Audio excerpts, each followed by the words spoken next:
പെട്ടെന്ന് തന്നെ ഒരാഴ്ച കൊണ്ടോ അല്ലെ രണ്ടാഴ്ച കൊണ്ടോ നമുക്ക് ഈസി ആയിട്ട് വെയിറ്റ് നമുക്കും അല്ലെ കുറയ്ക്കാനും അതുപോലെ തന്നെ നമ്മളെ ചാടിയ വയറൊന്ന് ഉള്ളിലാക്കാനും എന്തെങ്കിലും വഴികളുണ്ടോ? ഒരു 35 എബോവ് ആകുമ്പോഴാണ് നമ്മുടെ ശരീരത്തിൽ കൊഴുപ്പും അല്ലെങ്കിൽ നമ്മുടെ ശരീരഭാരം കൂടിയിട്ടുണ്ടെന്ന് നമുക്ക് പറയാം. അവർക്ക് കൈകാലുകളൊക്കെ ഭയങ്കര ലീൻ അല്ലെങ്കിൽ മെലിഞ്ഞിരിക്കുന്നത് നമുക്ക് കാണാം.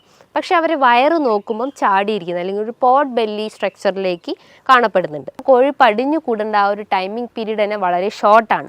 അതുമൂലം അവർക്ക് വെയിറ്റ് കുറയുന്നതാണ് സംഭവിക്കുന്നത്.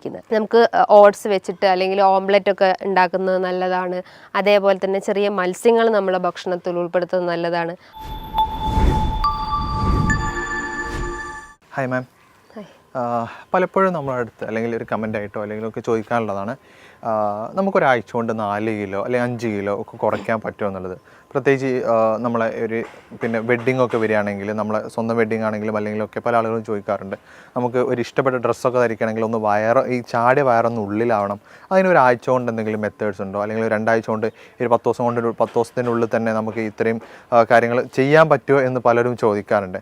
അങ്ങനെ നമുക്ക് ഒരു പെട്ടെന്ന് തന്നെ ഒരാഴ്ച കൊണ്ടോ അല്ലെ 2 ആഴ്ച കൊണ്ടോ നമുക്ക് ഈസി ആയിട്ട് വെയിറ്റ് നമുക്കും അല്ലെ കുറയ്ക്കാനും അതുപോലെ തന്നെ നമ്മളെ ചാടിയ വയറൊന്ന് ഉള്ളിലാക്കാനും എന്തെങ്കിലും വഴികളുണ്ടോ?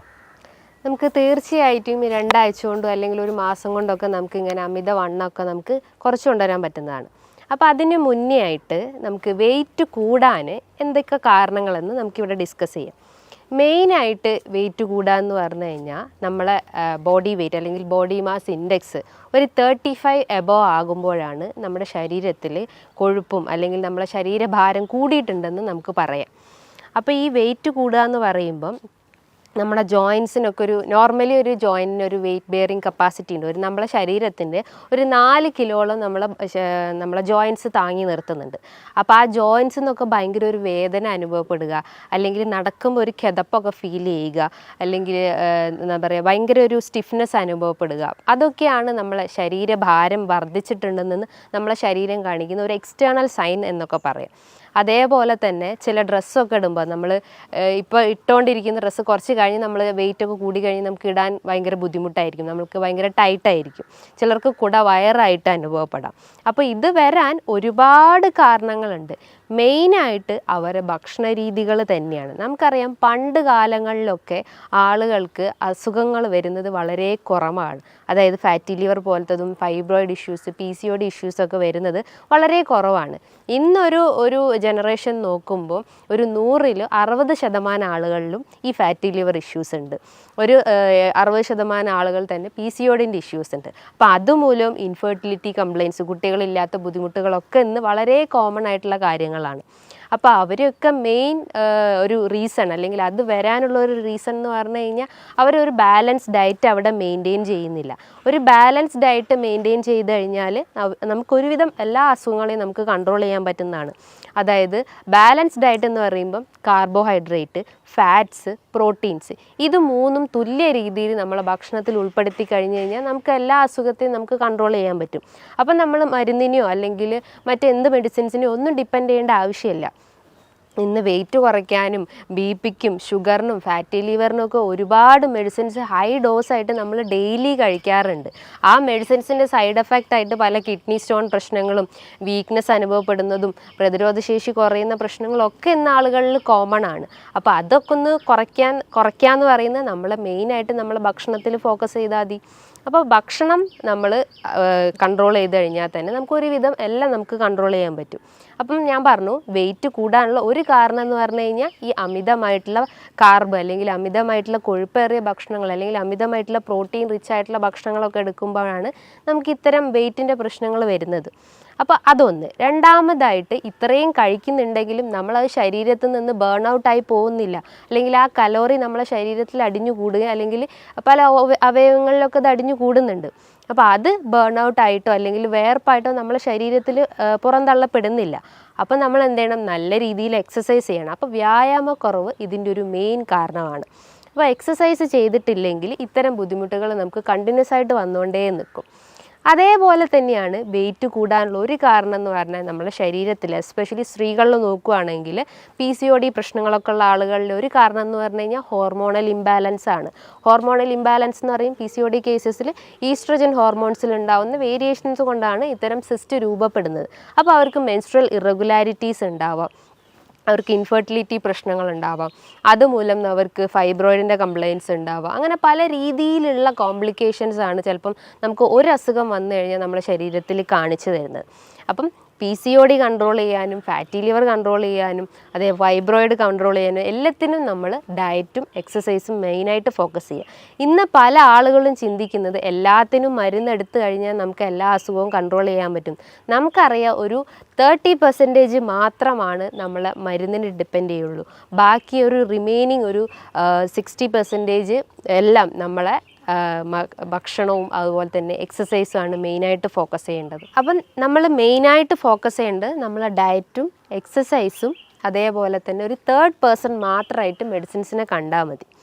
ഈ വെയിറ്റ് കൂടി വരുന്ന ആളുകളിൽ അല്ലെങ്കിൽ വെയിറ്റ് കൂടി വരുന്ന ഏറ്റവും കൂടുതൽ ആളുകളിൽ കണ്ടുവരുന്ന ഒരു അസുഖമാണ് ഈ ഫാറ്റി ലിവർ ഇഷ്യൂസ്. അതായത് ഫാറ്റി ലിവർ ഉള്ള രോഗികളിൽ ഒരു ബോഡി സ്ട്രക്ചർ നോക്കുമ്പോൾ അവർക്ക് കൈകാലുകളൊക്കെ ഭയങ്കര ലീൻ അല്ലെങ്കിൽ മെലിഞ്ഞിരിക്കുന്നത് നമുക്ക് കാണാം. പക്ഷെ അവർ വയറ് നോക്കുമ്പം ചാടിയിരിക്കുന്നത് അല്ലെങ്കിൽ ഒരു പോട്ട് ബെല്ലി സ്ട്രക്ചറിലേക്ക് കാണപ്പെടുന്നുണ്ട്. അതായത് പോട്ട് ബെല്ലി സ്ട്രക്ചർ എന്ന് പറയുമ്പം നമ്മൾ ഈ ഒരു വാരിയലിൻ്റെ താഴെയായിട്ട് വയറിങ്ങനെ ചാടിയിരിക്കുന്നത് നമുക്ക് കാണാം. അതിൻ്റെ ഒരു മെയിൻ കാരണം എന്ന് പറഞ്ഞു കഴിഞ്ഞാൽ ലിവർ സംബന്ധമായിട്ടുള്ള എന്തോ ഒരു അസുഖം അയാൾക്ക് വന്നിട്ടുണ്ടെന്ന്. മെയിനായിട്ട് ഫാറ്റി ലിവർ ഇഷ്യൂസ്, അതേപോലെ തന്നെ സിറോസിസ് കംപ്ലയിൻസ് ഉള്ള ആളുകൾ, അതായത് അവർക്ക് ലോവർ അബ്ഡോമൻ നല്ല ബൾജ് ചെയ്തിരിക്കുന്നു അല്ലെങ്കിൽ ഒരു പോട്ട് ബെല്ലി സ്ട്രക്ചർ അല്ലെങ്കിൽ ഒരു സഞ്ചി പോലെയൊക്കെ കാണപ്പെടുന്നുണ്ട്. അപ്പോൾ ഇവർ മെയിനായിട്ട് ഫോക്കസ് ചെയ്യേണ്ടതെന്ന് പറഞ്ഞാൽ നല്ല കൊഴുപ്പുകളെ ഭക്ഷണത്തിൽ സപ്ലൈ ചെയ്യാൻ ശ്രമിക്കുക. അതായത് ഹെൽത്തി ഫാറ്റ് ആയിട്ടുള്ള omega-3 ഫാറ്റി ആസിഡ്സ് അവരെ ഭക്ഷണത്തിൽ എടുക്കാം. അപ്പോൾ ചോദിക്കും omega-3 ഫാറ്റി ആസിഡ്സ് ഏത് ഭക്ഷണത്തിലാണ് അടങ്ങിയിട്ടുള്ളത്? ഒരുവിധം എല്ലാ വീഡിയോസിലും ഓൾമോസ്റ്റ് എല്ലാ ഡോക്ടേഴ്സും പറയുന്നത് തന്നെയാണ് മെയിനായിട്ടുള്ളത്. അതായത് ചെറിയ മത്സ്യങ്ങളിൽ നമുക്ക് omega-3 ഫാറ്റി ആസിഡ്സ് ഉണ്ട്.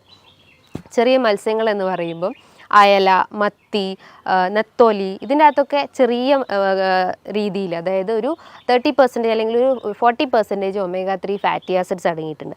അതോടൊപ്പം തന്നെ കാൽഷ്യം അടങ്ങിയിട്ടുണ്ട്. ഈ കാൽഷ്യം കണ്ടന്റ് ഉള്ളത് കൊണ്ട് തന്നെ നമുക്ക് ജോയിൻറ്റ് റിലേറ്റ് ചെയ്തിട്ടുള്ള എന്തെങ്കിലും ഇഷ്യൂസ് അല്ലെങ്കിൽ എല്ല് സതമായിട്ടുള്ള എന്തെങ്കിലും ഇഷ്യൂസ് ഉണ്ടെങ്കിൽ അതൊക്കെ ഒന്ന് കൺട്രോൾ ചെയ്യാൻ പറ്റുന്നതാണ്. അപ്പം നല്ല രീതിയിൽ ഹെൽത്തി ഫാറ്റ്സ് ഭക്ഷണത്തിൽ ഉൾപ്പെടുത്താൻ ശ്രമിക്കുക. അപ്പോൾ അത് നമ്മളെ ഡയറ്റിൽ ഉൾപ്പെടുത്തി കഴിഞ്ഞ് കഴിഞ്ഞാൽ നമുക്ക് ഇത്തരം പോട്ട് ബെല്ലി പ്രശ്നങ്ങളോ അല്ലെങ്കിൽ ഫാറ്റി ലിവർ ഇഷ്യൂസ് ഉണ്ടെങ്കിൽ അതൊക്കെ നമുക്കൊന്ന് കൺട്രോൾ ചെയ്യാൻ പറ്റുന്നത്. അതേപോലെ തന്നെയാണ് അവരുടെ ഭക്ഷണത്തിൽ വൈറ്റമിൻ സി റിച്ച് ആയിട്ടുള്ള ഭക്ഷണങ്ങൾ എടുക്കാൻ ശ്രമിക്കുക. അപ്പോൾ ചോദിക്കും വൈറ്റമിൻ സി എന്തൊക്കെയാണെന്ന്. വൈറ്റമിൻ സി എന്ന് പറഞ്ഞു കഴിഞ്ഞാൽ അസ്കോർബിക് ആസിഡ് അത് അടങ്ങിയിട്ടുള്ള ഭക്ഷണങ്ങൾ എന്ന് പറയുമ്പോൾ എന്താണ്? നാരങ്ങ, മൊസമ്പി, നെല്ലിക്ക, നമ്മളെ തൊടിയിലൊക്കെ ഉണ്ടാകുന്ന നെല്ലിക്ക എന്ന് പറയുമ്പോൾ നമ്മളെ പ്രതിരോധശേഷി വർദ്ധിപ്പിക്കുന്നു, നമ്മളെ ഹെയർ ഗ്രോത്ത് ഇൻക്രീസ് ചെയ്യുന്നു. അതുപോലെ തന്നെ സ്കിന്നിന് എന്തെങ്കിലും ഇഷ്യൂസോ ഡിസ്കളറേഷനോ അല്ലെങ്കിൽ എന്തെങ്കിലും അങ്ങനെ ചുളിവ് പോലെയൊക്കെ വരുന്ന ഇഷ്യൂസൊക്കെ ഉണ്ടെങ്കിൽ അതിനെയൊക്കെ ഒന്ന് കൺട്രോൾ ചെയ്യാൻ വേണ്ടിയിട്ട് നമുക്ക് ഡെയിലി ഒരു 1-2 നെല്ലിക്ക കഴിക്കുന്നത് നല്ലതാണ്. അതേപോലെ തന്നെയാണ് കുട്ടികളിൽ വിരശല്യം എന്ന് വളരെ കോമൺ ആയിട്ടുള്ള ഒന്നാണ്. അപ്പോൾ കുട്ടികളുടെ അമ്മമാർ പറയുന്ന ഒരു ബുദ്ധിമുട്ട് എന്ന് പറഞ്ഞാൽ അവർ പൊക്കിളിന് ചുറ്റായിട്ട് വേദന പറയുന്നു, ഓക്കാനം, ഛർദി, ഫുഡൊന്നും കഴിക്കുന്നില്ല, പെട്ടെന്ന് അവർ വൊമിറ്റ് ചെയ്യുന്നു, അതേപോലെ ഒരു വീക്ക്നെസ് വരുന്നു, വെയിറ്റ് കുറയുന്നു. ഇതൊക്കെയാണ് കുട്ടികളിൽ വിരശല്യം വരുന്നതിൻ്റെ ഒരു ലക്ഷണങ്ങളായിട്ട് പറയുന്നത്. അപ്പോൾ കുട്ടികൾക്കായാലും അവർക്ക് ഡെയിലി ഒരു 1-2 നെല്ലിക്ക കൊടുക്കുന്നത് ഏറ്റവും നല്ലതാണ്. ഇത് അവരെ ദഹന വ്യവസ്ഥ ഇമ്പ്രൂവ് ചെയ്യുന്നു. അതായത് ദഹന സംബന്ധമായിട്ട് എന്തെങ്കിലും ബുദ്ധിമുട്ടുകൾ ഉണ്ടെങ്കിൽ, അതായത് എന്തെങ്കിലും സീലിയാക് ഡിസീസോ അല്ലെങ്കിൽ ലാക്ടോസ് ഇൻടോളറൻസ് പോലത്തെ എന്തെങ്കിലും ബുദ്ധിമുട്ടുകൾ ഉണ്ടെങ്കിൽ ആ ദഹനത്തിനൊന്ന് ഇമ്പ്രൂവ് ചെയ്യാൻ സഹായിക്കുന്നതാണ് ഈ നെല്ലിക്ക എന്ന് പറഞ്ഞിട്ടുള്ള ആ ഒരു ഇന്ത്യൻ ഗൂസ്ബെറി. അതേപോലെ തന്നെയാണ് അവരുടെ ഭക്ഷണത്തിൽ ഫൈബർ റിച്ച് ആയിട്ടുള്ള ഭക്ഷണങ്ങൾ എടുക്കാൻ ശ്രമിക്കുക. ഫൈബർ എന്ന് പറയുന്നത് നല്ല രീതിയിൽ നാരുകൾ അടങ്ങിയിട്ടുള്ളത്, അതായത് പൊമോഗ്രാനൈറ്റ്, ഓറഞ്ച്, മൊസമ്പി, ഗ്രേപ്സ്, വെജിറ്റബിൾസിൽ നോക്കുമ്പം കുക്കുംബർ, ക്യാരറ്റ്, ഇതിൻ്റെ അകത്തൊക്കെ ഒരുപാട് ഫൈബർ അടങ്ങിയിട്ടുണ്ട്. ഇത് നമ്മളെ ദഹനത്തിനെ നല്ല രീതിയിൽ ഇമ്പ്രൂവ് ചെയ്യാൻ സഹായിക്കുന്നു. ഇനിയിപ്പോൾ മലബന്ധം പ്രശ്നങ്ങളൊക്കെ ഉള്ള ആളുകളാണെങ്കിൽ എല്ലാ ഡോക്ടേഴ്സും പറയുന്ന ഒന്നാണ് അവർ നല്ല രീതിയിൽ വാട്ടർ ഇൻടേക്ക് എന്ന് വെച്ചാൽ ബോഡി വാട്ടർ ഇൻടേക്ക് നല്ല രീതിയിൽ കൂട്ടുക. അതേപോലെ തന്നെയാണ് ഫൈബർ റിച്ച് ആയിട്ടുള്ള ഭക്ഷണങ്ങൾ എടുക്കാൻ ശ്രമിക്കുക. അപ്പം ഇതും നമ്മളെ ഡയറ്റിൽ ഉൾപ്പെടുത്തി കഴിഞ്ഞ് കഴിഞ്ഞാൽ നമുക്ക് ദഹന സംബന്ധമായിട്ടുള്ള എന്തെങ്കിലും പ്രശ്നങ്ങളുണ്ടെങ്കിൽ അത് കൺട്രോൾ ചെയ്യും. അതോടൊപ്പം തന്നെ നമ്മളെ വെയിറ്റിനെ ഒന്ന് മെയിൻറ്റെയിൻ ചെയ്യാൻ സഹായിക്കുന്നതാണ്. അതേപോലെ തന്നെയാണ് അവരുടെ ഭക്ഷണത്തിൽ പ്രോട്ടീൻ്റെ കണ്ടൻറ്റും ഇൻക്ലൂഡ് ചെയ്യാൻ ശ്രമിക്കുക. പ്രോട്ടീൻ എന്ന് പറയുമ്പോൾ ചെറിയ മത്സ്യങ്ങളാവട്ടെ, നട്ട്സ് ആവട്ടെ, സീഡ്സ് ആവട്ടെ, പംകിൻ സീഡ്സ്, ഫ്ലാക്സ് സീഡ്സ്, ബദാം, ആൽമണ്ട്, ഇതൊക്കെ അവരുടെ ഭക്ഷണത്തിൽ ഉൾപ്പെടുത്തി കഴിഞ്ഞ് കഴിഞ്ഞാൽ അവർക്ക് ഒരുവിധം എല്ലാ ലൈഫ് സ്റ്റൈൽ ഡിസീസസും അവർക്ക് കൺട്രോൾ ചെയ്യാൻ പറ്റും. ഇന്ന് ഒരുവിധം അസുഖങ്ങൾക്കൊക്കെ മെയിൻ കാരണം എന്ന് പറഞ്ഞു കഴിഞ്ഞാൽ അമിതമായിട്ടുള്ള മദ്യപാനമാണ്, അല്ലെങ്കിൽ അമിതമായിട്ടുള്ള പുകവലിയാണ്. അപ്പോൾ ഈ പുകവലിയും മദ്യപാനമാണ് നമ്മളെ ഫാറ്റി ലിവറിനെ ട്രിഗർ ചെയ്യുന്നത്. സിറോസിൻ്റെ ഒരു മെയിൻ വില്ലനായിട്ട് പറയാം, നമുക്ക് ഒരു 10% വില്ലനായിട്ട് നമുക്ക് പറയാം ഈ ഒരു ആൽക്കഹോളിക് അഡിക്ഷൻസ് ആണ്. അപ്പം എല്ലാ അസുഖത്തിനെയും നമുക്ക് തടഞ്ഞു നിർത്താൻ പറ്റുന്നതാണ് നമ്മൾ ഈ പൂർണ്ണമായിട്ടും ആൽക്കഹോളും സ്മോക്കിംഗ് അഡിക്ഷൻസ് ഉണ്ടെങ്കിൽ അത് പൂർണ്ണമായിട്ടും ഒഴിവാക്കാൻ ശ്രമിക്കുക. അതേപോലെ തന്നെ ഈ കുടവയറ് അല്ലെങ്കിൽ അമിതവണ്ണമുള്ള ആളുകളിൽ ഒരു കണ്ടീഷനാണ് ടയേർഡ് ബെല്ലി ഫാറ്റ് എന്ന് പറയും. ടയേർഡ് ബെല്ലി ഫാറ്റ് എന്ന് പറയുമ്പം 2 ടയർ രൂപത്തിലായിട്ട് ഇങ്ങനെ വയറ് കിടക്കുന്നു. ഒന്ന് നമ്മുടെ വാരിയലിൻ്റെ താഴെയായിട്ടും ഒന്ന് നമ്മുടെ ലോവർ അബ്ഡമനിലായിട്ടും ഇങ്ങനെ വയറ് ചാടി കിടക്കുന്നത് കാണാം. ഇതിൻ്റെ ഒരു കാരണം എന്ന് പറഞ്ഞു കഴിഞ്ഞാൽ അവർ നല്ല രീതിയിൽ ഭക്ഷണം കഴിക്കുന്നു, അതായത് അമിതമായിട്ട് വലിച്ചു വാരി കഴിക്കുന്നു. ഒരു പ്രോപ്പർ ടൈമിംഗ് അവിടെ മെയിൻറ്റെയിൻ ചെയ്യുന്നില്ല. ബ്രേക്ക്ഫാസ്റ്റ് എന്ന് പറയുമ്പോൾ നമുക്കറിയാം ഒരു ബ്രെയിൻ ഫുഡായിട്ടാണ് വർക്ക് ചെയ്യുന്നത്. അപ്പോൾ പ്രോപ്പർ ടൈമിങ്ങിൽ ബ്രേക്ക്ഫാസ്റ്റ് കഴിച്ചിട്ടില്ലെങ്കിൽ നമുക്ക് ആ ഒരു ഫുൾ ഡേ റൂട്ടീൻ തന്നെ നമ്മൾ ഡിസോർഡേർഡ് ആയിപ്പോകും. കാരണം നമ്മളെ ദഹനത്തിന് അല്ലെങ്കിൽ നമ്മളെ വയറിനറിയാം നമ്മൾ ഇന്ന ടൈമിലാണ് ഫുഡ് കഴിക്കുക. അപ്പോൾ ആ ഒരു ആ ഒരു ഡിസ്ഫങ്ഷൻ തന്നെ അവിടെ കറക്റ്റ് ആവില്ല. ഐ മീൻ പ്രോപ്പറായിട്ട് നമ്മളെ ദഹനം ഫങ്ഷൻ ചെയ്യുന്നില്ല. അപ്പം ബ്രേക്ക്ഫാസ്റ്റ് സ്കിപ്പ് ചെയ്ത് കഴിഞ്ഞാൽ ഇത്തരം ഇഷ്യൂസ് വരാനുള്ള ചാൻസസ് ഉണ്ട്. അതേപോലെ തന്നെ അവർ നല്ല രീതിയിൽ ഈ ഫ്രക്ടോസ് അല്ലെങ്കിൽ നല്ല രീതിയിൽ മധുരമേറിയ ഭക്ഷണങ്ങൾ എടുക്കാൻ ശ്രമിക്കുന്നത്. അതായത് ബിസ്ക്കറ്റ് ഡെയിലി ചിലപ്പോൾ 2 പാക്കറ്റ് ബിസ്ക്കറ്റൊക്കെ കഴിക്കുന്ന ആളുകളായിരിക്കാം. അതേപോലെ കേക്ക്സ്, പേസ്ട്രി, അതേപോലെ ice creams, chocolates, daily 2-3 glass caffeine അല്ലെങ്കിൽ കോഫി കുടിക്കുന്നത്, അതേപോലെ ചായ കുടിക്കുന്നത്, ഇതൊക്കെ ഒരു അഡിക്ഷൻസ് ആയിട്ട് കണ്ടിന്യൂസ് ആയിട്ട് അവർ ഫോളോ ചെയ്തിട്ടുള്ള ആളുകളായിരിക്കും. അപ്പോൾ അത്തരം ആളുകളിലും ഇത്തരം ടയേർഡ് ബെല്ലി ഫാറ്റ് കണ്ടുവന്നിട്ടുണ്ട്. ഇതിനെ അവർ മെയിനായിട്ട് ശ്രദ്ധിക്കേണ്ടത് ഇത്തരം ദുശീലങ്ങളുണ്ടെങ്കിൽ അത് പൂർണ്ണമായിട്ട് ഒഴിവാക്കാൻ ശ്രമിക്കുക. പകരം നല്ല രീതിയിൽ ബെല്ലി എക്സസൈസസ് ചെയ്യാൻ ശ്രമിക്കുക. അതായത് സ്ട്രെച്ചിങ് എക്സസൈസ്, നമ്മളെ മസിലൊക്കെ ഒന്ന് സ്ട്രെച്ച് ചെയ്യുന്ന രീതിയിലുള്ള നല്ല ബെൻഡിങ് എക്സസൈസോ അല്ലെങ്കിൽ സ്കിപ്പിങ്ങോ ജമ്പിങ്ങോ അങ്ങനെ പല രീതിയിലുള്ള എക്സസൈസ് ഫോളോ ചെയ്യാൻ ശ്രമിക്കുക. ഇനിയിപ്പോൾ ഡിസ്ക് ഒക്കെ കംപ്ലൈൻ്റ് ഉള്ള ആളുകളൊക്കെ ആണെങ്കിൽ അവർ ലൈറ്റായിട്ടുള്ള എക്സസൈസ് ഫോളോ ചെയ്യാൻ ശ്രമിക്കുക. ചില രീതിയിലുള്ള യോഗ അല്ലെങ്കിൽ ജസ്റ്റ് ഒരു നടത്തം അല്ലെങ്കിൽ ഒരു ഓട്ടം, ഇതൊക്കെ മെയിനായിട്ട് ഫോക്കസ് ചെയ്യാൻ ശ്രമിക്കുക. അതേപോലെ തന്നെയാണ് ഈ കുടവയർ അല്ലെങ്കിൽ വെയിറ്റ് കൂടി വരുന്ന കുറച്ച് ആളുകളിൽ കണ്ടിട്ടുള്ളതാണ് മോംസ് ബെല്ലി ഫാറ്റ് എന്ന് പറയും. മോംസ് ബെല്ലി ഫാറ്റ് എന്ന് പറയുമ്പോൾ ആ വാക്കുകൊണ്ട് തന്നെ നമുക്ക് ഉദ്ദേശിക്കാം, അതായത് സ്ത്രീകളിൽ പ്രഗ്നൻസി അല്ലെങ്കിൽ ഡെലിവറിക്ക് ശേഷം കാണപ്പെടുന്ന ഒന്നാണ് മോംസ് ബെല്ലി ഫാറ്റ്. ഇതിൻ്റെ ഒരു കാരണം എന്ന് പറഞ്ഞു കഴിഞ്ഞാൽ അവർ ആ ഒരു അബ്ഡോമിനൽ മസിൽസ് നന്നായിട്ട് സ്ട്രെച്ച് ചെയ്യും. ഇപ്പോൾ സിസേറിയൻ സെക്ഷൻ ആയാലും അല്ലെങ്കിൽ നോർമൽ ഡെലിവറി ആയാലും നല്ല രീതിയിൽ ആ മസിൽസ് ഒന്ന് സ്ട്രെച്ച് ചെയ്യാനുള്ള ചാൻസസ് ഉണ്ട്. അപ്പോൾ അതുമൂലമാണ് അവർക്ക് ഈ ഒരു കുടവയർ അല്ലെങ്കിൽ അമിതവണ്ണമൊക്കെ ഡെവലപ്പ് ചെയ്യുന്നത്. അപ്പോൾ അവരും മെയിനായിട്ട് ശ്രദ്ധിക്കേണ്ടത് അവരുടെ എക്സസൈസാണ് മെയിനായിട്ട്. അതേപോലെ തന്നെയാണ് hormonal belly fat. Hormonal belly fat എന്ന് പറയുമ്പം ഈ ഒരു വാക്കിൽ തന്നെ നമുക്ക് ഐഡൻറ്റിഫൈ ചെയ്യാം, ഹോർമോണൽ ഇംബാലൻസ് കൊണ്ട് വരുന്നതാണ്. അതിലൊന്നാണ് PCOD ഇഷ്യൂസ്, രണ്ടാമതാണ് തൈറോയിഡ് ഇഷ്യൂസ്.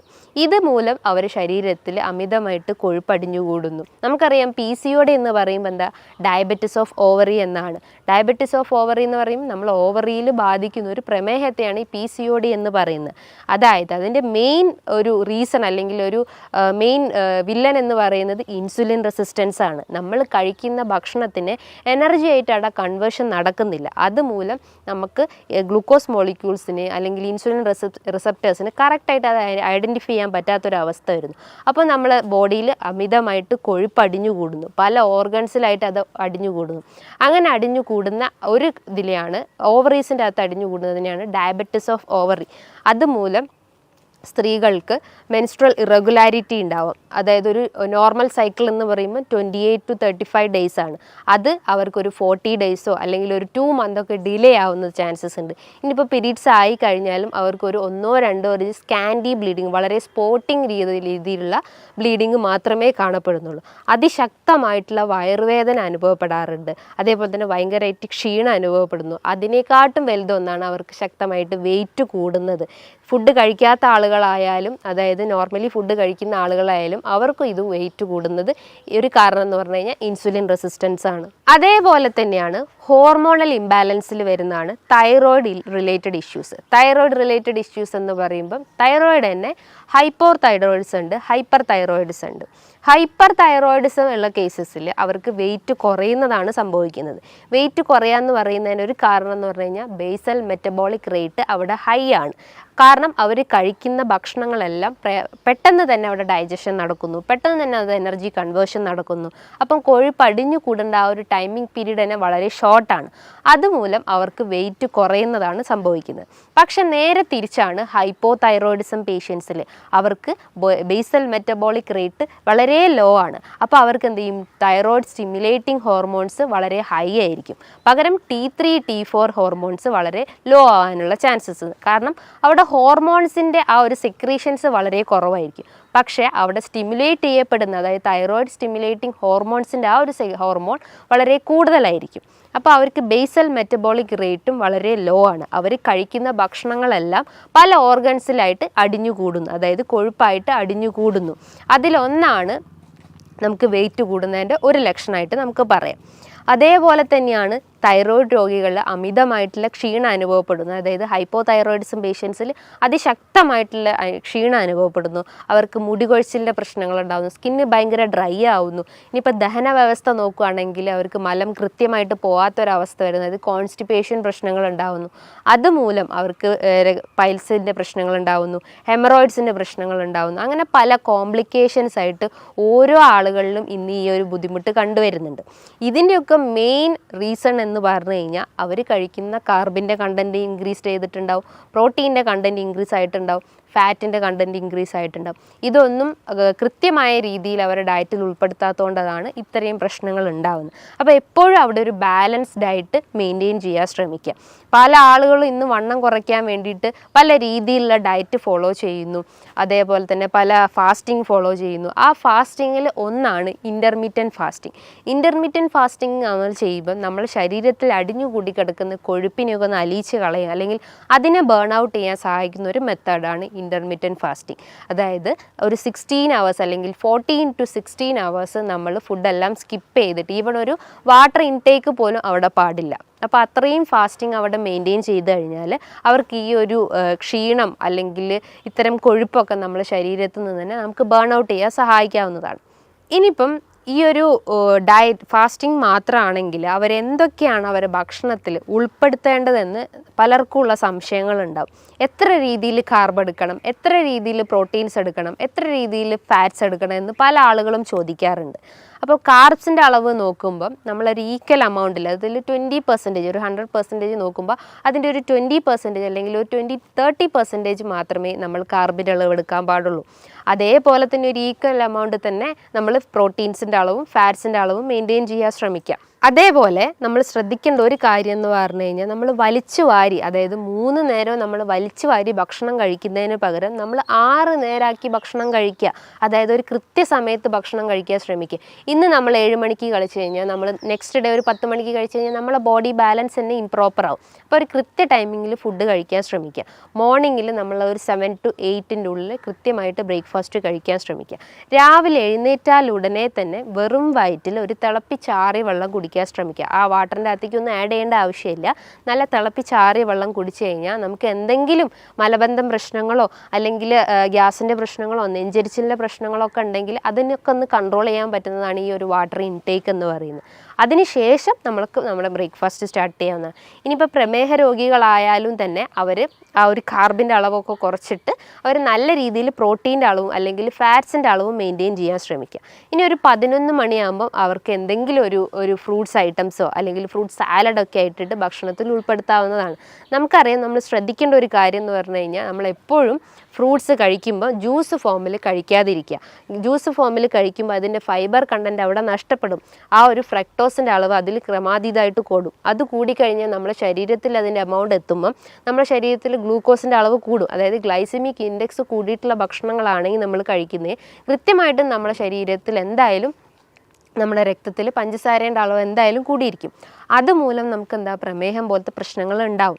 അപ്പോൾ എന്തായാലും നമ്മൾ ഫ്രൂട്ട്സ് കഴിക്കുമ്പോൾ ഒരു 1 hour അല്ലെങ്കിൽ ഒരു ½ an hour മീൽസിന് മുന്നായിട്ട് കഴിക്കാൻ ശ്രമിക്കുക. അതും നല്ല രീതിയിൽ ചോപ്പ് ചെയ്തിട്ട് കട്ട് ചെയ്തിട്ട് അതിൻ്റെ അകത്ത് എന്തെങ്കിലും യോഗേർട്ടൊക്കെ ആഡ് ചെയ്ത് കഴിക്കുന്നത് നല്ല കാര്യമാണ്.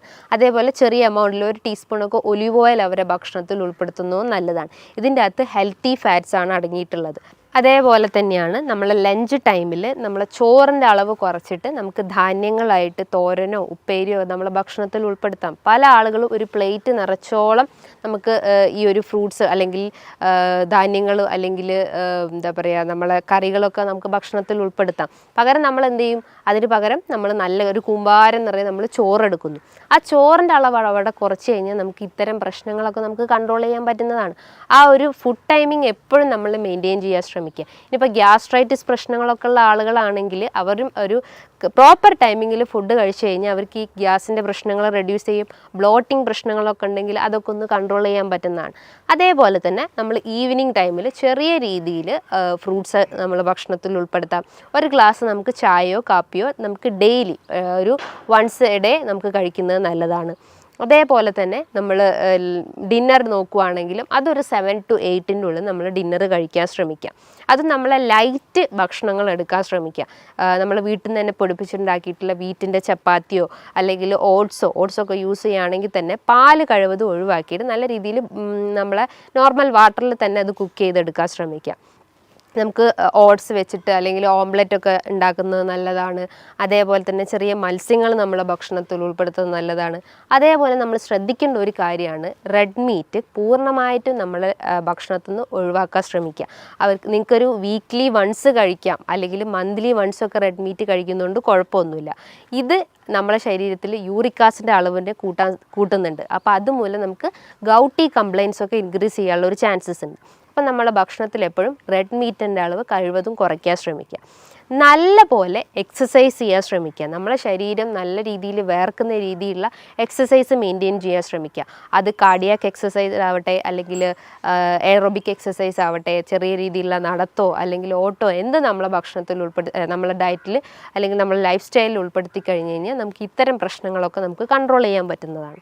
ഈ പറഞ്ഞിട്ടുള്ള ഒരു നല്ല രീതിയിലുള്ള ഒരു പാറ്റേണിൽ ഈ ഒരു മാനേജ്മെൻറ്റ് നമ്മൾ ഫോക്കസ് ചെയ്ത് കഴിഞ്ഞാൽ നമുക്ക് നമ്മളെ വെയിറ്റിനെ നമുക്ക് കൺട്രോൾ ചെയ്യാൻ പറ്റുന്നതാണ്. അതായത് നല്ല ഹെൽത്തി ഫാറ്റ് അല്ലെങ്കിൽ നല്ല ഹെൽത്തി പ്രോട്ടീൻസ് നമ്മൾ ഭക്ഷണത്തിൽ ഉൾപ്പെടുത്തി കഴിഞ്ഞ് കഴിഞ്ഞാൽ നമുക്ക് ഇത്തരം പ്രശ്നങ്ങളൊക്കെ നമുക്ക് ഒരു പരിധി വരെ നമുക്ക് കൺട്രോൾ ചെയ്യാൻ പറ്റുന്നതാണ്.